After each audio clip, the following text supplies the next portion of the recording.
Hello viewers అందరికీ నమస్కారం. So ఈ వీడియోలో నేను మీకు ISTQB foundation level chapter 3 static టెస్టింగ్లోని స్టాటిక్ టెస్టింగ్ అంటే ఏంటో ఎక్స్ప్లెయిన్ చేయబోతున్నాను.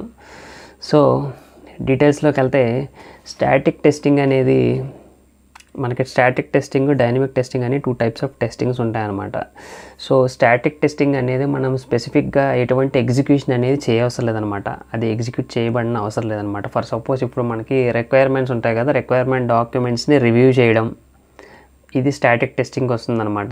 దీనికి ప్రత్యేకించి మనం ఎగ్జిక్యూషన్ ఏం చేయం కదా, జస్ట్ డాక్యుమెంట్ అంతా కరెక్ట్గా ఉందా లేదా, అర్థమవుతుందా లేదా, అండర్స్టాండబుల్ వేలో ఉందా లేదా అని చెప్పి రివ్యూ చేస్తాం అనమాట మాన్యువల్గా. అలాగే ఈ స్టాటిక్ టెస్టింగ్ అనేది కోడ్ రివ్యూకి కూడా ఉపయోగపడుతుంది అనమాట. ఇప్పుడు డెవలపర్స్ అనేవాళ్ళు కోడ్ రాస్తారు కదా, ఆ కోడ్ని రివ్యూ చేయడానికి సర్టెన్ టూల్స్ అనేది యూజ్ చేస్తారన్నమాట స్టాటిక్ రివ్యూకి.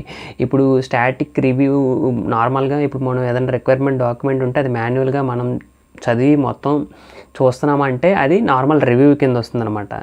సో అదే కనుక మీరు కొన్ని టూల్స్ ఉపయోగించి కనుక మనకి స్టాటిక్ టెస్టింగ్ చేస్తే దాన్ని స్టాటిక్ అనాలిసిస్ అని చెప్పేసి అంటారన్నమాట.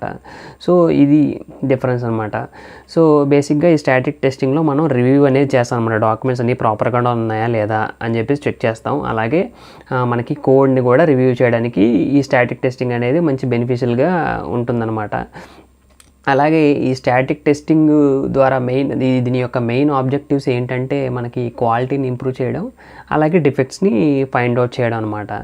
సో బేసిక్ ఏ టెస్టింగ్ అన్నా మనం చేసేది డిఫెక్ట్స్ని ఐడెంటిఫై చేయడం ద్వారా అనమాట. ఈ స్టాటిక్ టెస్టింగ్ ఏంటంటే మనకి ఇనీషియల్ స్టేజ్లో, early stage of software development life సైకిల్లో చేస్తాం కాబట్టి దీనివల్ల కొంచెం అడ్వాంటేజ్ ఉంటుందన్నమాట. అంటే మనకి డిఫెక్ట్స్ మనకి టెస్టింగ్ ప్రాసెస్లో ఏదైనా ప్రొడక్ట్ డెవలప్మెంట్ ప్రాసెస్లో డిఫెక్ట్స్ ఏదైతే మనం ఎంత ఎర్లీగా ఫైండ్ అవుట్ చేస్తే అంత బెస్ట్ అనమాట. కాబట్టి ఈ స్టాటిక్ టెస్టింగ్ అనేది ఆ డిఫెక్ట్స్ని అది ఐడెంటిఫై చేస్తుంది, అప్పుడు ఎర్లీగానే రిమూవ్ చేసేస్తుంది అనమాట. సో మనకి ఇప్పుడు డిఫెక్ట్ ఒకవేళ ఇక్కడ మిస్ అయిన డిఫెక్ట్ తర్వాత ఎప్పుడన్నా ఎండ్లో కనుక ఫిక్స్ చేయాల్సి వస్తే దాని యొక్క కాస్ట్ అంతా చాలా ఎక్కువ ఉంటుంది అనమాట. టైము, దానికి పెట్టాల్సిన ఎఫర్ట్ అంతా కూడా చాలా ఎక్కువ ఉంటుంది అనమాట. కాబట్టి స్టాటిక్ టెస్టింగ్కి ఇది ఒక ఇంపార్టెంట్ బెనిఫిట్ అనమాట.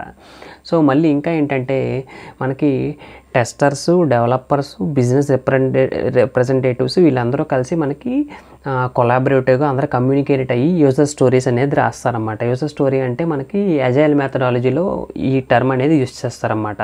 అంటే మనకి స్ప్రింట్స్ ఉంటాయి కదా, ఒక స్ప్రింట్కి యూజర్ స్టోరీస్ అలా ఉంటాయి అన్నమాట. సో వీళ్ళ ముగ్గురు కలిసి యూజర్ స్టోరీస్ అనేవి డెవలప్ చేస్తారన్నమాట.